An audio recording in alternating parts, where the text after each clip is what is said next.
ये कहानी है रंगपुर की। एक ऐसा गांव जहां कुदरत ने अपने तमाम रंग दिल खोलकर बिखेर दिए थे। यहाँ की हरियाली आंखों को ठंडक देती और यहाँ की नदी चांदी की तरह चमकती थी। इसी नदी के किनारे साबिर नामी एक बूढ़ा और दाना कछुआ रहता था।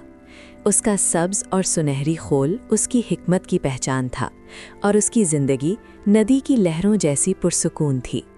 एक शाम जब आसमान नारंगी रंग की चादर ओढ़ रहा था, साबिर की मुलाकात एक सुर्ख बिच्छू से हुई। बिच्छू खौफजदा था क्योंकि नदी का बिखरता हुआ पानी उसकी जान ले सकता था। बिच्छू ने गड़गड़ाकर कहा, ऐ साबिर, मुझे अपनी पीठ पर बिठाकर पार लगा दो। मैं हमेशा तुम्हारा एहसानमंद रहूंगा। कछुए ने जवाब दिया, लेकिन तुम्हारा डंक तो जहरीला है, कहीं तुम मुझे नुकसान न पहुंचा दो। बिच्छू ने फौरन कहा, नादान न बनो।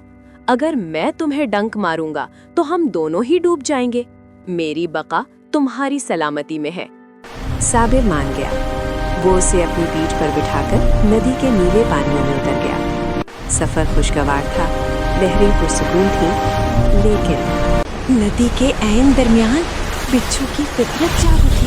एक अचानक चुभन, एक जहरीला बार।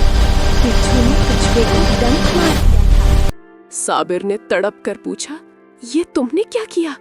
अब तो हम दोनों ही हलाक हो जाएंगे। बिच्छू बोला, मैं जानता हूँ, लेकिन क्या करूं? डंक मारना मेरी फितरत है।